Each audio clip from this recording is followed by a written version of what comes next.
Hola, ¿qué tal amigos? Les saluda Villulfo Sayago Cervantes de la carrera de Derecho del IEDEP Campus Tecamachalco.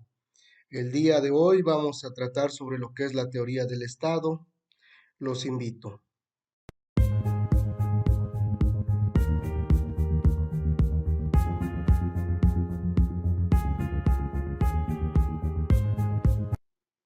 La teoría del Estado o filosofía del Estado es una disciplina que tiene como objeto de estudio las posibles definiciones, los orígenes, formas, tareas y objetos del Estado, así como de sus condiciones y límites institucionales, éticos y legales. Como rama de la filosofía política y en concreto de la teoría general del Estado, a menudo sus temas afectan a varias otras ciencias simultáneamente, incluyendo la filosofía, la teología, las ciencias políticas, el derecho, la sociología y la economía. Se desarrolló a partir de una eclosión del derecho público en Alemania a principios del siglo XIX. El término surge de la lengua italiana stato, que evolucionó del latín stat. Pero ¿alguna vez te has preguntado cómo es que apareció el Estado? ¿Qué fue primero, el Estado o la humanidad? Pues vamos a ver estas teorías sobre el origen del Estado. La verdad es que existen diversas teorías sobre el Estado, sin embargo hay algunas que sobresalen por su contenido diferente a las existentes, pero que al final pueden quedar dentro de un grupo como lo veremos a continuación.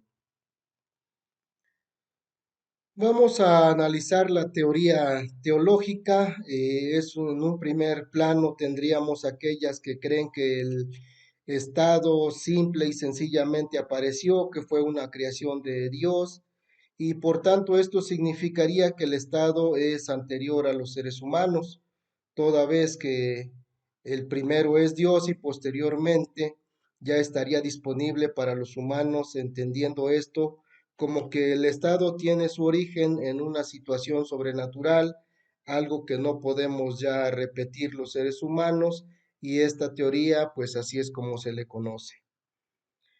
Luego tendríamos la teoría del pacto social. En otro plano existe esta teoría o grupo de teorías que consideran que ha habido una relación entre los diferentes seres humanos para conformar, perdón, el Estado. Entonces, desde este punto de vista, el Estado sería una creación humana, es decir, obra de la voluntad humana y su actuar. Su origen estaría en un factor social, un acuerdo social, y a esto es justamente como se le denominó teoría del pacto social. La teoría de la evolución histórica, finalmente, en último plano, explica este origen. Habla de que la evolución del ser humano va creciendo de tal manera que llega al momento de tener el Estado, porque al igual que otros animales que viven en comunidades, que viven en sociedad, pues hablamos de que tienen una organización. De la misma forma, el ser humano también tiene la organización, solo que el ser humano ha ido evolucionando y con ello obviamente parece lista. Entonces, el Estado es un fenómeno natural y los humanos, al igual que los animales que han vivido en sociedad, pues evolucionaron. Entonces, el origen del Estado está en el devenir histórico de la humanidad. Sin embargo, ahora vamos a ver igualmente otras teorías que nos marcan el origen del Estado, pero desde puntos de vista jurídicos. En primer lugar, tenemos que el Estado surge como una institución patriarcal o de derecho de familia. En segundo lugar, todas aquellas teorías que consideran que el Estado es una institución del derecho patrimonial. Y en tercer lugar, las teorías que consideran que el Estado es una institución del derecho de los contratos. Empecemos entonces con la teoría patriarcal. Esta teoría nos dice que los gobernantes como tal inician por una símil de lo que es el jefe de familia. En una familia está aquel que es el que dirige, el que básicamente nos va diciendo qué es lo que hay que hacer, pero cuando esta familia va creciendo, pues obviamente se va complicando un poco la administración de este grupo social. Sin embargo, obviamente sigue estando este patriarca, sigue estando este jefe de familia, y en cuanto siga creciendo y creciendo, bueno, pues obviamente el Estado es al final de cuentas un grupo social que está gobernado por un patriarca y que además era muy común que las creencias sobre las cuestiones religiosas pues también vinieran muy ligadas a este patriarca. Entonces, en esta teoría patriarcal, el Estado y el gobierno como tal eran considerados como si fuera un jefe de familia a niveles muy grandes, pero bueno, así es como se consideraba. Luego hay otra teoría que menciona que el Estado tiene un origen del derecho patrimonial. En este sentido, hablamos del patrimonio, de la propiedad, de los bienes, de los objetos de los que podemos ser dueños, y en consecuencia de este sentimiento de propiedad es que se crea el Estado. ¿Para qué? Pues para proteger justamente bienes. Entonces tenemos, por ejemplo, que Cicerón nos decía en su momento, en su época, que el motivo de la formación del Estado era justamente la protección de la propiedad. En otra época, en la Edad Media, por ejemplo, también se tenía la creencia de que el monarca era el dueño de todas las tierras del reino. En este sentido, nuevamente estamos hablando de una cuestión de patrimonio. El Estado es el dueño de las tierras y de ahí entonces, pues justamente podemos tener nosotros un pedacito de esas tierras que el Estado nos presta. También tenemos las teorías marxistas que consideran que el Estado mismo deriva de la propiedad. Entonces, básicamente, esta teoría patrimonial nos está diciendo que el Estado ha surgido como una necesidad de proteger esta propiedad. Por último, tenemos la teoría contractual. Esta teoría menciona que el Estado va a surgir como parte del derecho de los contratos porque este contrato nace entre hombres que son libres y que de alguna manera se unieron y decidieron llevar a cabo este pacto. El contrato como tal es una figura que consiste en la manifestación de un acuerdo entre dos o más sujetos para crear derechos y obligaciones. En este sentido, entonces, esta teoría sugiere que las voluntades de los seres humanos se reunieron y firmaron un acuerdo, contrato, y de esta manera es que surgió el Estado. Por ejemplo, Pitágoras consideraba que el origen del Estado sucedió cuando un grupo de hombres libres se habían reunido y se pusieron de acuerdo para dar origen a la organización política. Por su parte, por ejemplo, los sofistas sugieren que los humanos se habían agrupado inteligentemente para protegerse contra las injusticias, pues en algún momento dado lo que era válida pues era la ley del más fuerte. Entonces, por eso es que se habían agrupado inteligentemente para protegerse contra ese tipo de injusticias.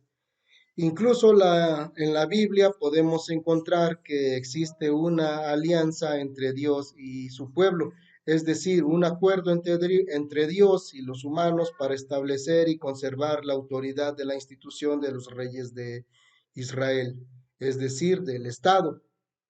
Pensadores como Hobbes tienden a explicar este origen, y Hobbes trata de encontrar el origen del Estado, y para ello se imagina a un ser humano en un estado de naturaleza en el que no existen distinciones morales y se dejan llevar por las pasiones y deseos, lo que genera una guerra de todos contra todos, por lo que inicialmente Hobbes va a considerar que el humano es malo por naturaleza.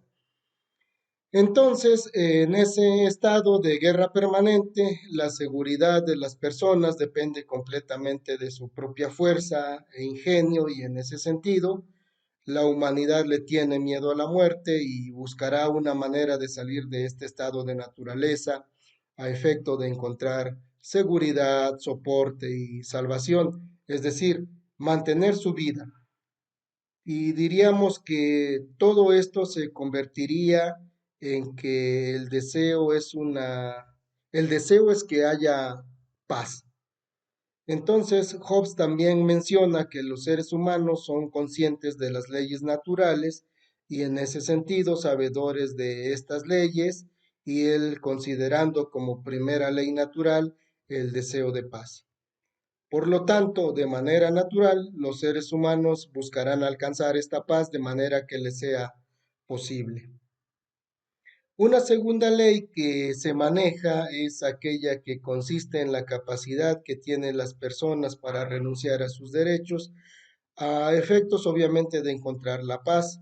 Y otra tercera ley de la naturaleza que se maneja es que los seres humanos saben que los pactos deben ser cumplidos, pero por alguna razón o por este mismo estado de naturaleza, los humanos no van a querer cumplir con los contratos por su propia voluntad.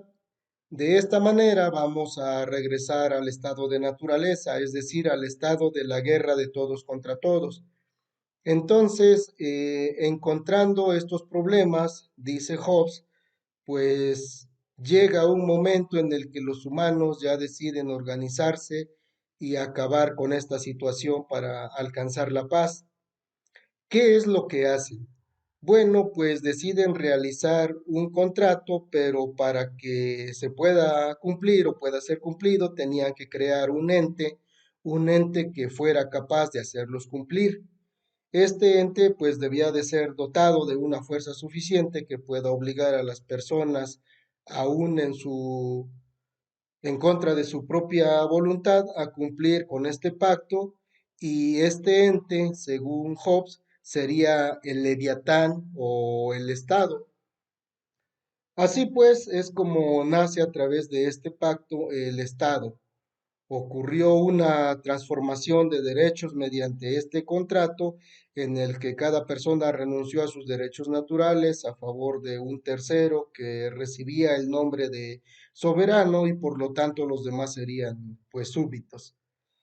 Por ello es que Hobbes considera que como el soberano no participó además en este acuerdo entre las personas, pues no tiene obligación para con ellos. La única obligación que tiene como dirigente del Estado, pues era mantener la sociedad civil en paz. Otro pensador que también hace referencia a un contrato es Rousseau. Él también se imagina cómo sería la vida del ser humano al margen de la sociedad y del Estado.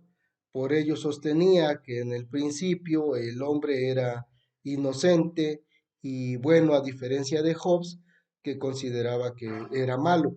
En este caso, Rousseau considera que el hombre era de manera natural inocente y bueno. ¿Por qué? Porque vivía en el presente, no pensaba en el futuro. Estos humanos en la naturaleza como tal sentían, de hecho, él cree que los humanos de manera natural sentimos compasión por las penurias de otros humanos y bueno, toda vez que vivían en una situación, pues quizá nómada, sus necesidades eran limitadas y simples, pues por lo que se podían satisfacer fácilmente las mismas. Sin embargo, con el paso de los años se empieza a multiplicar la especie y al multiplicarse la especie los bienes empiezan a escasear, entonces esto obliga a los seres humanos a cooperar entre sí. De esta manera es como, de acuerdo con Rousseau, surge una pequeña y primitiva sociedad dentro de la cual surge la agricultura, surge la ganadería, surge la metalurgia y con todo ello pues también surge la propiedad privada. Esta propiedad privada va a tener como consecuencias la acumulación de riquezas y de poder.